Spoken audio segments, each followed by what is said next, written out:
O técnico da Helma foi questionado sobre as poucas oportunidades dadas ao meio colombiano Daniel Ruiz após o empate no clássico contra o Corinthians na Vila pelo Paulistão. O camisa 7 ficou no banco e não entrou no confronto, somando apenas 2 jogos sem iniciar entre os titulares desde sua chegada. A função. Obrigado. Assim, a gente tem que entender vários aspectos, tá? É um jovem que está vindo para um outro país, está passando por um processo de adaptação, né? Ele é um meia que pode jogar do lado, mas com uma característica bem específica. E aí você precisa visualizar todos os aspectos do jogo. Não só também esse processo de adaptação, ele é um menino tímido, a gente está conversando, dando todo o apoio a ele, mas a gente também precisa visualizar o time e o encaixe das características, né? Eu acabei de falar aqui que um time de futebol não se faz só com técnica. A técnica pode fazer a diferença, mas ela precisa ter intensidade, ela precisa ter competição, ela precisa ter duelo, ela precisa ter muitas coisas. E aí você tem muitos jogadores que com a bola você precisa resolver o problema, né? Porque se você não dá sequência em passe, em posse, em um jogo apoiado ou em transição e termina a jogada, você vai começar a sofrer muito mais para trás. Então, esses encaixes de características que acontecem com o Daniel Ruiz, com o Ângelo, com o Lucas Lima, com toda essa situação, até agora a gente não tem usado muito um tripé de meio campo mais consistente, mais marcador, nem conseguiu testar, está usando com outras características. Ele vai ter as suas oportunidades, vai evoluir com certeza nesse aspecto da adaptação. É um outro ritmo, então ele está buscando também esse ritmo melhor e quando tiver oportunidade vai conseguir mostrar e com certeza também vai nos ajudar. Mas também vai ser num processo. O Ivonei tem entrado e quando recebeu a oportunidade foi bem, também é um meia, né? O Lucas tem sentido um pouquinho o ritmo de jogo, o Lucas estava 3 meses parado, a gente colocou o Lucas sem uma pré-temporada, não é verdade? Então o Lucas vai e tem feito muito bem, tem jogado muito bem, mas no final, ali na parte final do jogo, tem perdido um pouco essa intensidade, tem cansado. Ele mesmo tem falado em substituição, a gente está trocando essa informação e eu tenho usado o Ivonei, porque eu acho que o Ivonei está num momento bom, ele está num momento de confiança, né? E o Daniel vai receber a sua oportunidade dentro daquela estratégia nossa de jogo, de a cada jogo e a cada caminhada que a gente for fazendo. Aqui, ó. Boa noite. O Guilherme citou aí 2 lances do Maicon, a torcida vaiou bastante o Maicon durante o jogo todo. O que hoje ele tem de característica que outros zagueiros, como o Bauerman, por exemplo, não tem na sua visão para ser titular? Por que ele hoje é o titular ao lado do Joaquim e não o Bauerman, por exemplo, ou qualquer outro zagueiro do elenco? Eu já fiz as trocas na defesa, eu tenho feito trocas em todas as posições do time, né?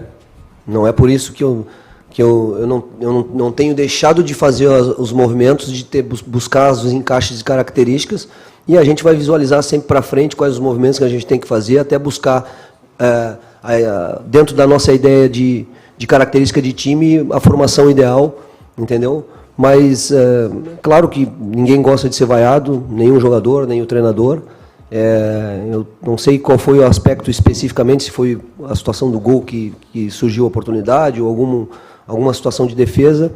Quanto à situação de time, a gente sempre avalia, né, a forma coletiva que a gente possa fazer as escolhas e o time estar forte, desempenhar e a gente conseguir os nossos objetivos na nossa vitória.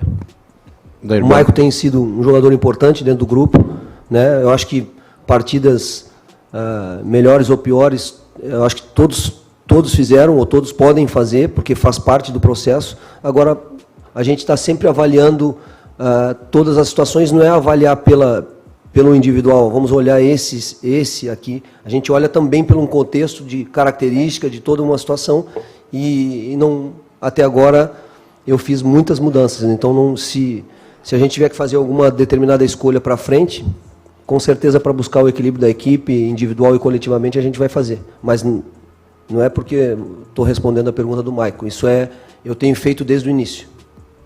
Dair, boa noite. Felipe Cardoso, aqui do Esporte por Esporte.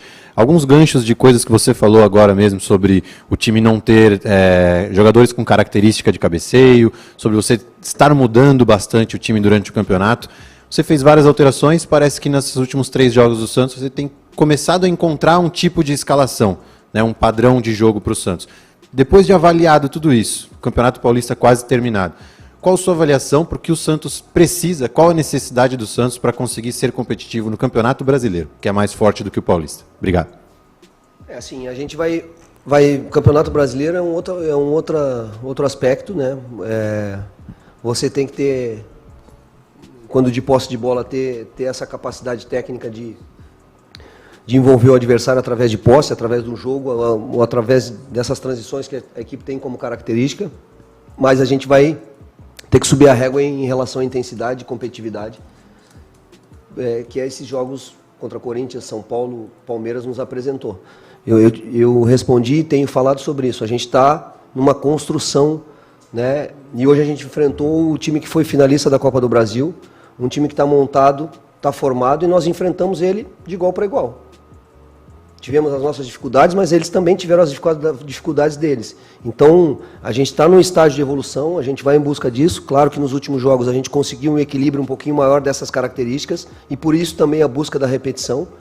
Agora, a gente vai ter que, a cada jogo, a cada passo para frente, nos fortalecer cada vez mais como time, como característica disso, de intensidade, com e sem bola, de competitividade, né? E esses ajustes a gente vai está fazendo durante esse processo, mas eu preciso sempre salientar.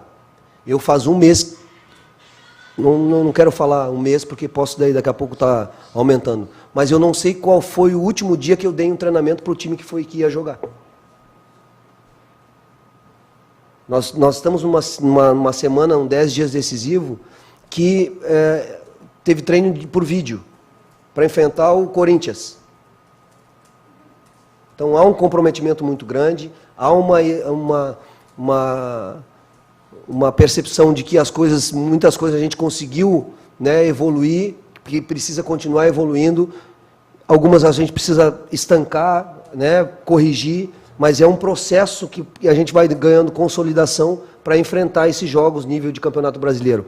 Respondi a pergunta até por fazer um contexto geral, mas a nossa cabeça está focada em recuperar a maioria dos jogadores e sábado, domingo, buscar a nossa classificação, porque a gente olhou sempre para ela e acreditou sempre nessa classificação, e a gente vai até o último, como eu disse lá atrás, não agora, que a gente ia até o último segundo buscando ela, e a gente vai, e está dentro dela por mérito nosso. Com todas as nossas dificuldades, até com as nossas oscilações, a gente teve mérito de estar aqui na última partida buscando a possibilidade de classificação. E aí é outro campeonato depois. Odair, boa tarde, Luciano Dias do De Olho no Peixe.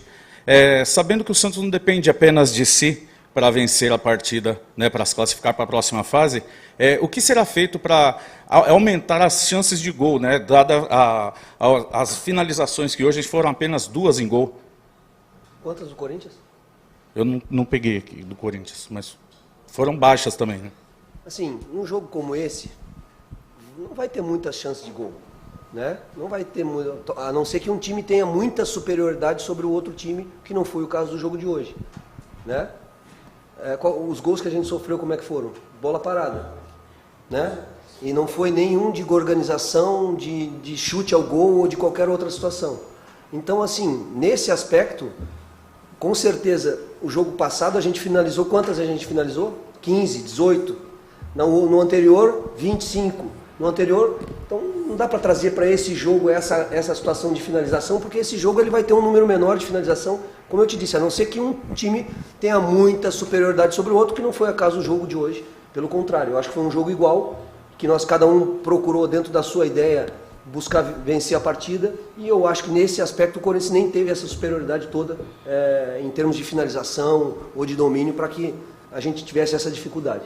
Agora, independente, a gente trabalha para ter sempre o máximo de possibilidades de finalizações, porque a gente vai estar produzindo ofensivamente, então, mas eu acho que a gente tem produzido, e hoje o jogo não foi porque a gente não produziu, foi porque o Corinthians também não produziu tanto e que o jogo traz isso.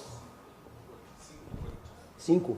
Então tá respondido isso, que eu nem gosto de ficar olhando as estatísticas antes para vir aqui ficar jogando número tal, número tal. Eu gosto mais de falar do que eu vivi ali na beira do campo, por isso que eu estou te respondendo ainda sem olhar as estatísticas. O jogo foi muito igual, o Corinthians não teve 20 finalizações de nós 3.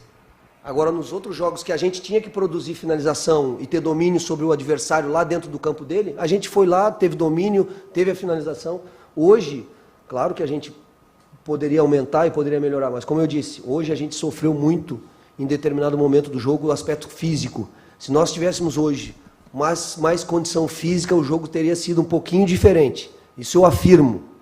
Eu afirmo, não sei se nós íamos ganhar ou não ganhar, mas nós íamos conseguir imprimir mais intensidade como nós imprimimos no primeiro tempo, mais transições em velocidade, mais intensidade na marcação, o que no segundo tempo, em determinado momento, a gente cansou um pouco, tanto que todas as substituições de jogadores que geralmente, normalmente, terminariam uma partida de 90 minutos, não conseguiram ficar em campo. Fim da entrevista coletiva, muito obrigado, Certo? Dair. Boa noite Muito obrigado, a todos. amigos.